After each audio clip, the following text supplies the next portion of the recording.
Okay, so you gotta love good news, right? Yeah. Especially when it's about the economy. But this recent turnaround in the U.S., I don't know about you, but something feels a little, well, let's just say it deserves a deep dive, especially with the election coming up. Yeah, no doubt. Good news. Election year, booming economy. It's a powerful story. Headlines are already calling it a once-in-a-generation upswing. Yeah, But like always, we got to look beyond the surface. exactly. And that's why this article caught my eye. The U.S. economy was practically crawling along, and then boom, sudden acceleration. What's the deal? Right, you don't see shifts this big very often. Mhm. Makes you wonder, is this real growth or is something else feeding these optimistic numbers? Well, the article does point to that massive jump in non-farm payroll, 254,000 new jobs. That's got to count for something, right? It is. It is. And just so everyone's on the same page, non-farm payroll, we're talking about jobs outside of agriculture. It's a big deal for economists because it reflects what's going on in a bunch of different industries. But, and there's always a but, the article also mentions earlier job reports being revised, downward. Ever wonder how that whole revision thing works? Honestly, not really. I kind of assumed they had the numbers and that was it. Well, it's not quite that simple. A lot of the initial data comes from these early surveys and estimates. Then, as they get more information, they go back and adjust. Sometimes it's a small tweak, other times, bam, big changes. So these big upward swings we're seeing now, they could get revised later on. It's happened before. So we're trying to hit a moving target here. Exactly. And on top of that, there's the whole Federal Reserve situation. Remember, they cut interest rates. 50 basis points, it's a big deal. Think of it like this. The Fed's trying to steer this giant ship, right? The economy. Cutting interest rates, that's like loosening the reins, making it easier for people to borrow money, spend more. They're hoping that'll boost things. Okay, I get it. So did it work? Did this rate cut cause this job growth? That's the million-dollar question. We see the rate cut and we see the job numbers, but just because they happen around the same time doesn't mean one caused the other. Could be other stuff going on. Way too soon to say for sure if this boom is the real deal. It's like we're trying to solve a puzzle, but the pieces keep changing right in front of us. And speaking of changing, got to talk about how the media is playing this whole thing. The article mentioned how some big networks are calling it a once-in-a-lifetime boom. What do you think about that? Yeah, it's kind of amazing how much influence they have, especially with something as complicated as the economy. Headlines like that, well, they get people excited, right? Like, don't miss out. And suddenly everyone's rushing to invest, buy houses, the whole nine yards. Right. Like, get in now before it's too late. Compelling stuff, but maybe even dangerous if the information's not quite, complete Right. or accurate even. Absolutely. There is this idea in the article, Noble Lies, really got me thinking. It's a tricky one. But basically, it's suggesting that sometimes those in charge could be the government, institutions, even the media. They might present things in a way that's, well, not exactly the whole truth. And not because they're trying to be malicious or anything, but because they think it's for the greater good. Okay, I see where you're going with this. So, are you saying it's possible that all this positive spin on the economy, even if the numbers are iffy, it's being done on purpose to boost confidence, get people spending?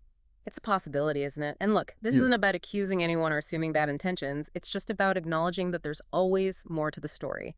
Context, motives, potential biases, we gotta unpack it all. This reminds me of that thing with the masks early on in the pandemic. I don't think anyone was intentionally trying to mislead people, but looking back, it's clear we weren't getting the full picture. Exactly. And that's why it's so important to be, well, I call it informed skeptics. We can't just take everything at face value, even if it's coming from sources we usually trust. So how do we do that?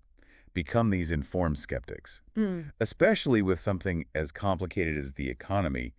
Any red flags we should be on the lookout for? Well, one thing to remember, economic data gets revised a lot, sometimes by a lot, like we were talking about earlier. So if you see a pattern, like always upward revisions, especially when there's an election or something political going on, well, time to raise an eyebrow, maybe ask a few questions. That's a good point. And the article did say there's been this pattern, right? Downward revisions, then boom, big upward swings. It makes you wonder. Right. It's not proof of anything, but it's definitely something to watch. Another thing to watch out for, that disconnect between the data, the numbers, and what you're actually experiencing in your own life. So important. This article, it's all about the national picture, but things can be totally different where you live, right?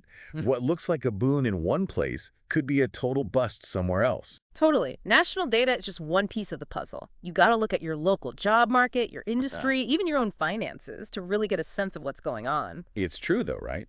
All economics is local.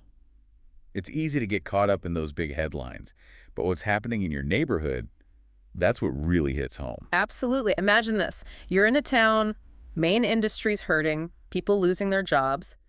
Meanwhile, the news is all booming economy, record job growth. Yeah. Doesn't feel too real then, does it? Right, two totally different realities. Right. So how do we figure out what's really going on nationally, locally? How do we cut through all the noise? That's where that informed skepticism comes in. We got to be active listeners, especially with something as important as the economy. Don't just take it all in, ask questions, think about who's saying it, and most importantly, check it against your own experience. It's funny, this whole noble lies thing, it's got me wondering, if the way they present economic data can be, well, let's say, influenced, what can we do to double-check the facts, as regular people, I mean? One thing you can do is get your information from different places. Don't rely on just one news source or just one economic indicator. Look for different viewpoints, see how they got their data, and find those economists, those financial experts, the ones who aren't afraid to question the accepted narrative. You know what I mean? So do your own research. Yeah. Don't be afraid to be a little skeptical, even with numbers, because apparently even those aren't always set in stone. Exactly.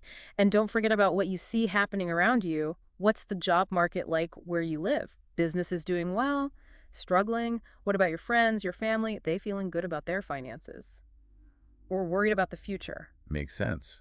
Sometimes the best way to understand what's coming is to look at what's already happened.